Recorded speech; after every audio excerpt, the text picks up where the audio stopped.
ತುಮಕೂರಿನಲ್ಲಿ ಉಲ್ಬಣಗೊಂಡಿರುವ ಭಿನ್ನಮತ ಶಮನಗೊಳಿಸುವ ನಿಟ್ಟಿನಲ್ಲಿ ಪರಮೇಶ್ವರ್ ಕಾಂಗ್ರೆಸ್ ಕಾರ್ಯಕರ್ತರ ಜೊತೆ ಸಭೆಯನ್ನ ನಡೆಸಿದ್ರು. ಖಾಸಗಿ ಹೋಟೆಲ್ನಲ್ಲಿ ನಡೆದಂತ ಸಭೆಯಲ್ಲಿ ಮೈತ್ರಿ ಧರ್ಮ ಪಾಲಿಸುವಂತೆ ಕಾರ್ಯಕರ್ತರಿಗೆ ಸಲಹೆ ನೀಡಿದ್ರು. ಆದರೆ ಮೈತ್ರಿ ಅಂತ ಇದ್ದಂತೆ ಕೆಲ ಕಾಂಗ್ರೆಸ್ ಮುಖಂಡರು ಸಭೆಯಿಂದ ಹೊರ ನಡೆದಿದ್ರು.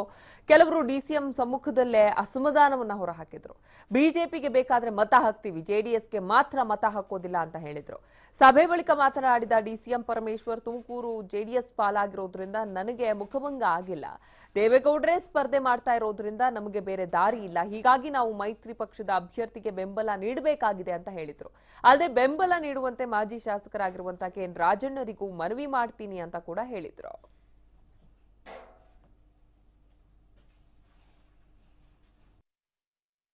ದೇವೇಗೌಡರ ಹತ್ರ ಹೋಗಿ ಮತ್ತೆ ಮನವಿ ಮಾಡಿಕೊಂಡೆ. ಸನ್ಮಾನ್ಯ ಮುದ್ದಹನುಮೇಗೌಡರು ಕೂಡ ನನ್ನ ಜೊತೆಯಲ್ಲಿದ್ದರು. ಇಬ್ಬರು ಮನವಿ ಮಾಡಿದ್ರು. ಏನಂತ ಮನವಿ ಮಾಡೋದು ಅವರಿಗೆ ಅಂದರೆ, ಒಂದು ವೇಳೆ ನೀವೇ ನಿಲ್ತೀವಿ ಅನ್ನೋದಾದರೆ ನಾವು ಸ್ವಾಗತ ಮಾಡ್ತೇವೆ. ಆದರೆ ನೀವು ನಿಲ್ಲೋದಿಲ್ಲ ಅನ್ನೋದಾದರೆ ನಮಗೆ ಬಿಟ್ಕೊಡಿ ಅಂತೇಳಿ ನಾವು ಅವರಿಗೆ ವಿನಂತಿ ಮಾಡ್ತೀವಿ. ಆದರೆ ಅವ್ರು ಹೇಳಿದ್ರು, ನಾನು ಇನ್ನೂ ತೀರ್ಮಾನ ಮಾಡಿಲ್ಲ, ಬೇರೆ ಇನ್ನೆಲ್ಲಾದರೂ ಕೂಡ ನನಗೆ ನಿಲ್ತಕ್ಕಂಥ ಅವಕಾಶ ಇದ್ದರೆ ಅದನ್ನು ನಾನು ನೋಡ್ತೀನಪ್ಪ ಅಂತ ಹೇಳಿದರು. ಆದರೆ ಅಂತಿಮವಾಗಿ ನಿನ್ನೆ ಮಧ್ಯಾಹ್ನದವರೆಗೂ ಅವರು ತೀರ್ಮಾನ ಮಾಡಿರಲಿಲ್ಲ. ನಾವು ಕೂಡ ಪ್ರಯತ್ನ ಮಾಡ್ತಾನೇ ಇದ್ದು. ನಾನು ನಿನ್ನೆ ಮಧ್ಯಾಹ್ನದವರೆಗೂ ನಮ್ಮ ಹೈಕಮಾಂಡ್ನವರಿಗೆ ಸಂಪರ್ಕದಲ್ಲಿದ್ದೆ. ನಾನು ನಿನ್ನೆ ಮಧ್ಯಾಹ್ನದವರೆಗೂ ಕೂಡ ನನ್ನ ಮನವಿ ಮಾಡ್ತಾ ಇದ್ದೆ, ನೋಡಿ ಅವರು ಯಾರೂ ನಿಲ್ಲೋದಿಲ್ಲ, ಬೇರೆಯವರು ನಿಂತರೆ ಕಷ್ಟ ಆಗ್ತದೆ, ಆದ್ದರಿಂದ ನಮಗೆ ಬಿಟ್ಕೊಡೋದಕ್ಕೆ ಹೇಳಿ ಅವರಿಗೆ ಅಂತೇಳಿ ನಮ್ಮ ಜನರಲ್ ಸೆಕ್ರೆಟರಿ ಅವರಿಗೆ ನಾನು ಸತತವಾದ ಸಂಪರ್ಕದಲ್ಲಿದ್ದೆ. ಯಾವಾಗ ಅವರು ಮಧ್ಯಾಹ್ನ ಘೋಷಣೆ ಮಾಡಿದ್ರು ತುಮಕೂರಿಗೆ ನಾನೇ ನಿಲ್ತೇನೆ ಅಂತ ಹೇಳಿದಾಗ ನಮಗೆ ಯಾವುದೇ ದಾರಿ ಇದ್ದಂಗೆ ಆಯಿತು. ಅದರಿಂದ ಇವತ್ತು ಮುಖ್ಯವಾಗಿರುವಂಥದ್ದು ನಾವು ಭಾರತೀಯ ಜನತಾ ಪಾರ್ಟಿಯ ವಿರುದ್ಧವಾಗಿ ಹೋರಾಟ ಮಾಡುವಂಥದ್ದು. ನಾನು ದೇವೇಗೌಡರ ಹತ್ರ ಹೋಗಿ ಮತ್ತೆ ಮನವಿ, ಈ ಕ್ಷೇತ್ರದಲ್ಲಿ ಕಾಂಗ್ರೆಸ್ ಮಾತ್ರ ಸಾಧ್ಯ ಬಿಜೆಪಿ ಸೋಲ್ಸೋದಕ್ಕೆ. ನಮಗೂ ಆಸೆ ಇದೆ, ರಾಹುಲ್ ಗಾಂಧಿ ಅವರು ಪ್ರಧಾನಿ ಆಗ್ಬೇಕು, ಮುದ್ದಹನುಮೇಗೌಡರು MP ಆಗ್ಬೇಕು ಅಂತ. ಖಂಡಿತವಾಗ್ಲೂ ಮೈತ್ರಿಯಿಂದ ಬಿಜೆಪಿ ಸೋಲ್ಸಕ್ಕೆ ಅಲ್ಲ, ಅದು ಮುದ್ದಹನುಮೇಗೌಡರು ಕಾಂಗ್ರೆಸ್ ಇಂದ ಮಾತ್ರ ಸಾಧ್ಯ. ನೇಣಾಕುವಲ್ಲಿ ಕೊನೆ ಆಸೆ ಏನು ಅಂತ ಕೇಳ್ತಾರೆ. ತೀರ್ಮಾನ ರಾಷ್ಟ್ರ ಮಾಡ್ತಾರ ಇದ್ರು, ಇವ್ರು ಯಾಕೆ ಅವ್ರು ಬಂದು ಹೇಳಿ ಬಿಡಿ, ಗೆಲ್ಲಿಸ್ಕೊಂತಾರ, ರಾಷ್ಟ್ರ ಮಾಡ್ತಾರೆ ಬಂದು ತುಮಕೂರಲ್ಲಿ. ಪರಮೇಶ್ವರ್ ಅವರು ಮೈತ್ರಿ ಸರ್ಕಾರದ ಅಭ್ಯರ್ಥಿ ಒಪ್ಕೋಬೇಕು ಅಂದರೆ ನಮ್ಮ ನಾಯಕರ ಜೊತೆ ನಾವು ಇರ್ತೀವಿ. ಮನವೊಲಿಸಂಗಿದ್ರೆ ಅವ್ರು ನಮ್ಮ ನಾಯಕನ ಹೊಲಿಸ್ಲಿ.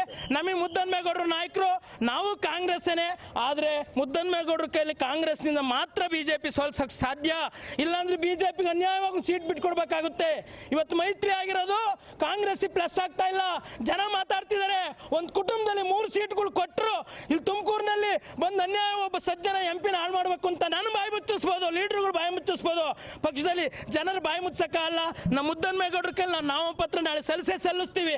ಅದ್ರ ಮೇಲೆ ದೇವ್ರ ಇಚ್ಛೆ ಐತೆ. 5 ವರ್ಷ ಪ್ರಾಮಾಣಿಕವಾಗಿ ಕೆಲಸ ಮಾಡಿದ್ದಾರೆ, ಶುದ್ಧವಾಗಿ ಪ್ರಾಮಾಣಿಕವಾಗಿ ಕೆಲಸ ಮಾಡಿದ್ದಾರೆ. ಖಂಡಿತವಾಗ್ಲೂ ಜನ ಮಾತಾಡೋದನ್ನ ಬಾಯಿ ಮುಚ್ಚಕ್ಕಾಗಲ್ಲ. ಖಂಡಿತವಾಗ್ಲೂ ಮುದ್ದಹನುಮೇಗೌಡರಿಗೆ ಅನ್ಯಾಯ ಆಗಿದೆ. ಪಕ್ಷ ನಾವೇ ಒರಿಜಿನಲ್ ಪಕ್ಷ ಸ್ವಾಮಿ. ಕಾಂಗ್ರೆಸ್ ಅಸ್ತಿತ್ವಕ್ಕೆ ಹೋರಾಟ ಮಾಡೋದು ನಾವೇನು ವಿರೋಧ ಪಕ್ಷದರಲ್ಲ. ಎಲ್ಲರ ಅಲ್ಲಿ ಸ್ವಾಮಿ ಸಿಟ್ಟಿಂಗ್ MP ನಮಗೆ ಕೊಡಿ. ಮುದ್ದಹನುಮೇಗೌಡರಿಗೆ ನೋವಾಗಿದೆ ಏನು ಅಂತ ಬರ್ತಾರೆ, ಅವ್ರನ್ನ ಕರೆದೇ ಇಲ್ಲ. ಸಭೆಯಲ್ಲಿ ಅವ್ರು ಒಪ್ಕೋಬೇಕು. ಮೈತ್ರಿ ನಾಮಪತ್ರ ಸಲ್ಲಿಸ್ತಾರೆ ದೇವೇಗೌಡರು, ಅವ್ರ ಪರವಾಗಿ ನೀವೆಲ್ಲ ಬಂದು ನಾಮಪತ್ರ ಸಲ್ಲಿಸಬೇಕು. ರಾಹುಲ್ ಗಾಂಧಿ ಪ್ರಧಾನಿ ಮಾಡಬೇಕು, ದೇವೇಗೌಡರನ್ನ ಗೆಲ್ಲಿಸಬೇಕು ಅಂದಿದ್ದಾರೆ. ನಮ್ಮ ನಾಯಕರಾದಂಥ ಮುದ್ದಹನುಮೇಗೌಡರಿಗೆ ನಮ್ಗೆ ಅನ್ಯಾಯ ಆಗಿದೆ. ನಾವು ಯಾವುದೇ ಕಾರಣಕ್ಕೂ ನಾಳೆ ಅವ್ರ ಜೊತೆ BJS ಸರ್ಕಲ್ ಇಂದ ನಾವು ಸಹ ಕಾಂಗ್ರೆಸ್ ಅಭ್ಯರ್ಥಿಯಾಗಿ ಮುದ್ದಹನುಮೇಗೌಡರ ನೇತೃತ್ವ ನಾಮಪತ್ರ ಸಲ್ಲಿಸ್ತೀವಿ. ನಮಗೆ ನೋವಾಗಿದೆ.